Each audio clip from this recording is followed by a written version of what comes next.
I get an average 87% reply rate on cold messages that I send to people who had no idea who I was, and I get them to respond positively with this very method. And I'm going to break that down today because this shift for me changed everything. It is my go-to method that when I want to get a deal done ASAP, this is exactly what I do, and that's what we're going to break down today. So the real reason that LinkedIn just dies and does not work is first is the message that you have sent. So that message, it will get seen, you'll get 0 replies, and the silence just makes you question everything. Makes you wonder, am I reaching the right people? Am I saying the right thing? Am I using the right offer? Should I be pitching? Should I not be pitching? There's all kinds of things that go through our head when you're not getting the response that you want to see. But then what happens is some people, they just diagnose that it could be the copy. So they tweak it. They make it shorter. They make it longer. They make it pitch. They make it no pitch. They give them a compliment. They give no compliment. There's all different things that happen there. And they just keep tweaking the same message, which really just doesn't do anything. And so the big problem is that you are sending words. I know that seems weird because we're talking here about hanging on the DMs, but bear with me because I'm going to show you the medium that we use that works so well. Now, once you get it through your head that LinkedIn is not a social media platform, that it is a networking event, that you need to act the same way you would when you go to a networking event.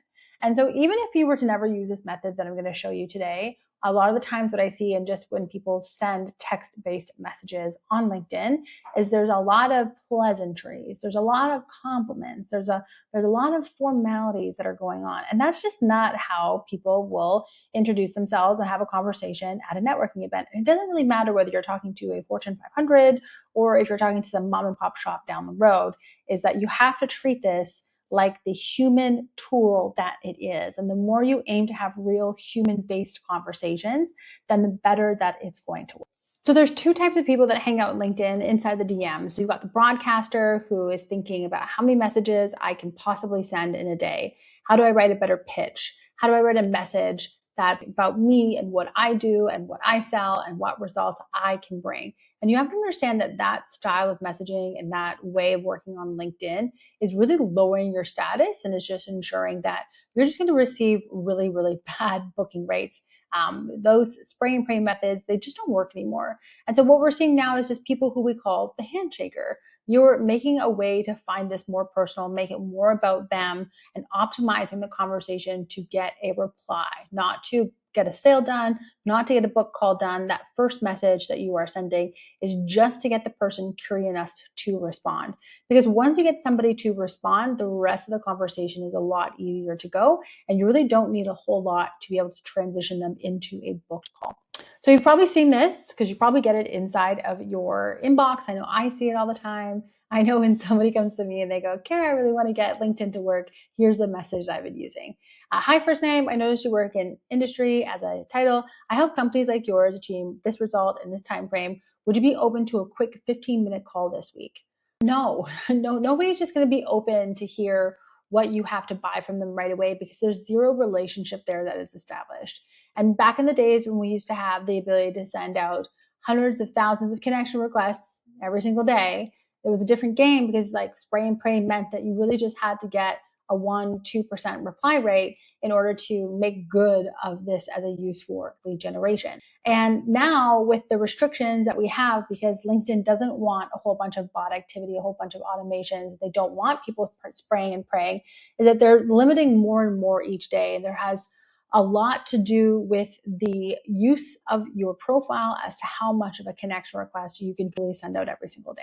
So these types of messages where we make an offer, no matter how good we think the offer is, they just have diminishing in returns the more and more that the months go on.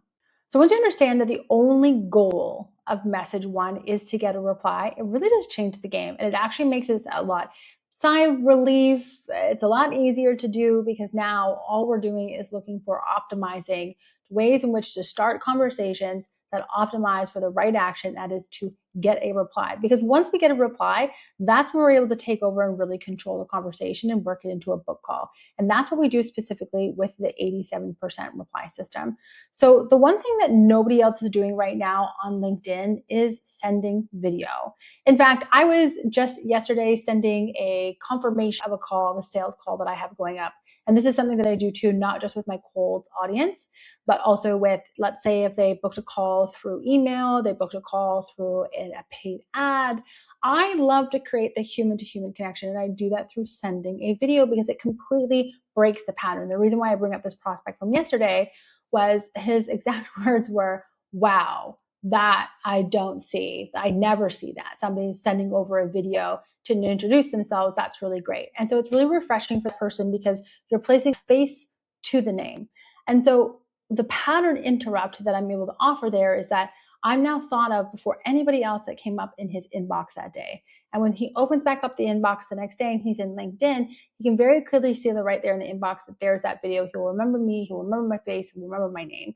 And I need that because, again, when we look at the reason why referral leads are so, everyone loves getting referral leads, everyone loves to build a business off referral. And that's because it's really easy, because a referral lead has come in with a ton of trust in the outcomes and what you do and how you help.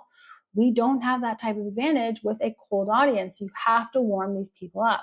So part of that is doing a pattern interrupt that sends a video that shows them that I'm human, and that shows them that I took out the time to do a little bit of research on their business. So notice how I haven't said that you need to create one video and you're just going to mass send that out to everybody. That is not what I am suggesting. That is not going to create the same sort of familiarity. So what we like to do is we use a 60-second framework where we find a hook to mention within the first 3 to 5 seconds. It's something notable that shows them that we did a little bit of research. And then we have a very specific script that we can use for every lead thereafter. So we really only have to change the first 3 to 5 seconds of that video, and then we can go through how we help and what it is that we do. And so when you personalize the first bit of the video, it completely changes the narrative, because now the person feels like they have to reply to you because you went above and beyond. This is a personalized video. This person went out of their way just to send me this video. They went and they did some research on me. Oh, that's really interesting. That is a problem that I have. And we're reaching out to those people because you know that that's a problem that they have. We have enough research done that is something that keeps them up at night. But that is what allows us to get replies, because all they have to do is just reply there. And then the rest of the conversation can happen through text. They don't have to keep sending over videos or voice notes. You can make this really easy on yourself, and you can send it all through text. So if you want to learn what this looks like and exactly what is the scripts that we use, how do we do our research, what do you have to say in the first 3 to 5 seconds to really grab their attention, as well as what do you do if the person doesn't respond? Because the way in which I get that 87% reply rate is not just based off first message, but it's also based off of what I do thereafter. And so I do use a little bit of automation to help me with the follow-up of that. But I highly, highly recommend that you come and check it out, because if you've yet to crack LinkedIn and you want to get 2 to 3 calls coming in every single day from your profile, I want you to use this method. It's just a $7 masterclass where I teach the methodologies in about 45 minutes, and you can start using it today. So if that's you and you want to use the 87% reply method to get more calls and book more deals from LinkedIn, click on the link below. You can check that out. It's just a one-time payment of $7. And if you're still with me, I would love if you hit a big thumbs up on this video, and don't forget to subscribe, because I put up new videos every single week on how we use platforms like LinkedIn and Meta to book more B2B sales calls for us and for our clients. Cheers.